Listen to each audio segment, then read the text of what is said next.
Magandang araw po sa inyong lahat mga kabueno. Ako po ang inyong lingkod, Attorney Rene Bueno. At sa episode na to ay pag-uusapan natin ang tungkol sa isang mahalagang bagay. Tungkol ito sa lupa na minana ng isang pamilya na magkakapatid sa kanilang mga magulang.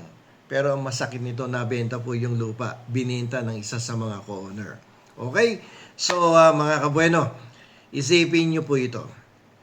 Pinaghirapan ng mga magulang ninyo ang lupang iniwan sa inyo. Ipinamana sa inyong lahat. Pero biglang isang araw, nalaman ninyo, ibinenta na pala ng isa ninyong kapatid ang lupa sa third party. Walang paalam, walang consent. May pera na siya at may bago na kayong hindi kilalang kahati, no? sa lupa. Masakit yan talaga, di ba? Biruin mo, yung isa sa mga kapatid ninyo, binenta yung buong lupa sa isang sa isang taong hindi ninyo kilala. Napakasakit niyan, Kuya Eddie. Nakaka-high blood. Pero bago kayo sumugod sa munisipyo, makinig muna po kayo ngayon dito sa aking vlog. Valid ba yung benta? Mababawi pa ba natin yung lupang ibinenta ng kapatid ninyo? Ngayon, dito sa video na ito, hihimayin natin ng batas para proteksyonan ang karapatan ninyo. Okay? So mga kabueno, ipaliliwanag ko po sa inyo ang batas sa ilalim ng Civil Code or Civil Code of the Philippines. Alam niyo po, kapag ang isang property ay pag-aari ng dalawa o higit pang tao, gaya ng magkakapatid, sama ng lupa, kayo po ay tinatawag na co-owners. Ayan. So, yung isang lupa, parang condominium, lahat kayo mga co-owners niyan. No? At share kayo dyan. Pati sa mga taxes, mga bayarin sa kung ano-ano, ay share ang obligasyon. Walang mas mataas, walang mas mababa. So, tandaan nyo po ito. Sa co-ownership, bawat isa sa inyo ay merong tinatawag na ideal share. Ibig sabihin, hanggat hindi pa ito formal na nahahati or partition, lahat kayo ay may-ari ng bawat pulgada ng lupang iyon. Hindi mo pwedeng sabihin, akin tong bandang kaliwa, sa'yo yung nasa kanan, o akin tong nasa unahan, yung nasa hulihan ang sa iyo. Dahil ako ang panganay, ako yung nasa unahan. Hindi po ganun yun. Hindi po yan ang sinasabi ng ating Civil Code of the Philippines. Kasi kadalasan pag sinabing, yan ang panganay, siya ang masusunod kung saan ang kanyang parte, saan ang lokasyon ng kanyang parte sa ating lupang mamanahin. Ito po kasi yung pinaka-shocking truth about this situation. Ito ang hindi alam ng mga marami, no? At madalas pinagmumulan ng away ito ng magkakapatid. So ipaliwanag natin. Ayon po sa Article 493, ang isang co-owner ay may karapatang ibenta o isanla ang kanyang share kahit walang paalam sa inyo. Ulitin natin ha. Ang isang co-owner ay may karapatang ibenta o isanla ang kanyang share kahit walang paalam sa inyo. Teka muna. Huwag muna kayong magalit. May malaking pero. No? May malaking pero yan. Ang pwede lang niyang ibenta ay ang kanyang proportional share. Tandaan niyo yan. Pwede niya lang ibenta ay ang kanyang proportional share. Ngayon, ganito yan. Kung ang kapatid mo ay 1/3 lang ang share, 1/3 lang ang pwede niyang maibenta. Hindi niya pwedeng ibenta ang buong 1,000 square meters kung 333 square meter lang ang para sa kanya. O yung mana niya ay kasing laki lang ng 333 square meter. Yun lang ang pwede niyang ibenta, yun lang ang pwede niyang isanla. Eh yung buyer, paano yung buyer kung naibenta yung buo? Hindi po siya ang may-ari ng buong lupa. Siya ay nagiging bagong co-owner nyo lamang. So pag binenta ng kapatid mo yung buong lupang 1,000 square meter, eh 333 lang yung kanyang share.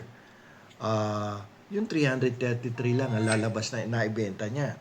So yung magkakapatid na hindi nagbenta, yun lang. May bago silang co-owner. Okay? So ano po ang remedyo dito?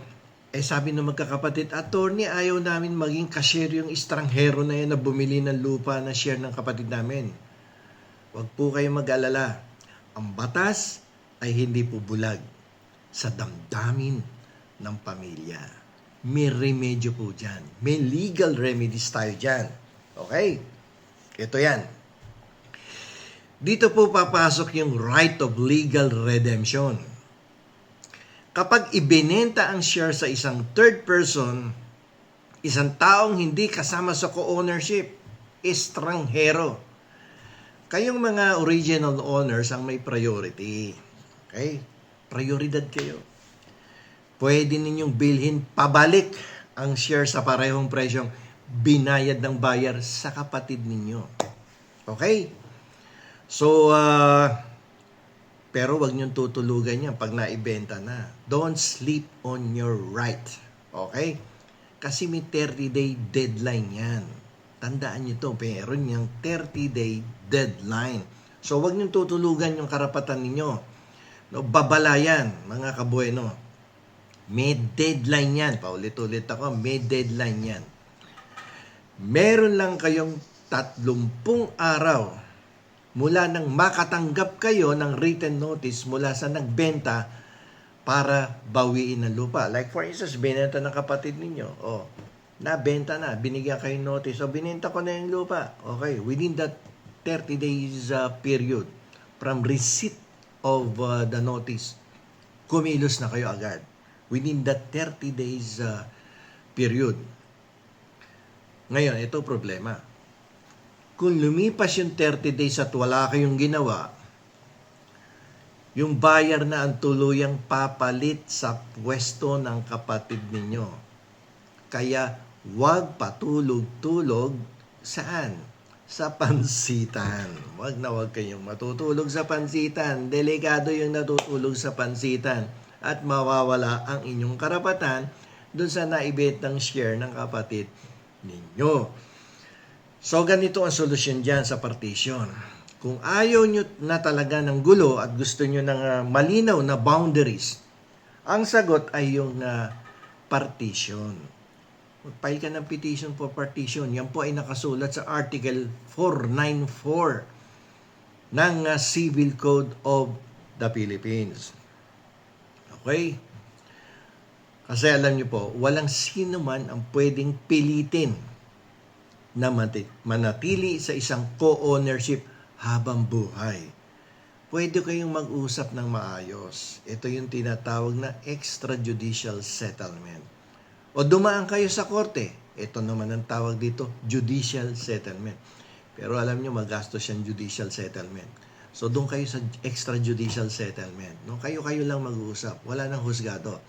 Para hatiin ang lupa at magkaroon ng kanya-kanyang titulo. Pero sa extrajudicial may mga babayaran din kayo sa sa abogado, no, at sa publication. May gastos din niya kahit papaano. So ngayon, kailan magiging invalid ang bentahan? Invalid yung bentahan. Attorney, paano kung pinirmahan niya yung buong lupa bilang sa kanya ang lahat? Teka muna, ibang usapan yan. No, 1/3 lang yung kanya. So, ang remedyo naman dyan, ganito. Dyan na po papasok yung annulment of sale or reconveyance. Kapag may fraud, panloloko, o kaya pineke ang pirma, o kaya ibinenta ang hindi naman sa kanya, pwedeng mapawalang bisa ang bentahan. Ang batas ay kakampi ninyo basta kayo ay nasa katwiran. So, ibig sabihin, kapag may katwiran, ipaglaban. Kapag niloko, kadalasan yan, kapag may panloloko, asahan ninyo, pwede nyong gawa ng legal na remedyo yan. At pwede nyong ipawalang bisa ang bentahan na ginawa ng inyong kapatid na sumimple, no? Hindi nagsabi sa inyong lahat na ibinenta yung buong kalupaan ninyo na minana sa inyong mga magulang. Okay? So, maliwanag yan, ha? So, kapag binenta ng kapatid ninyo ang buong lupang minana sa inyong mga magulang, huwag po kayong mawawalan ng pag-asa. Sa bawat problema sa lupa, may remedyong nakatago sa batas. Valid yung benta? Kung share lang niya, yes, valid ang benta. Mababawi pa ba yun? Yes, no? True redemption kung hindi valid yung benta. Ayaw mo ng gulo. Ayaw mo mapunta sa ganyang klaseng sitwasyon na yung kapatid mo ay naibenta tuloy yung the whole property instead na yung share niya lang.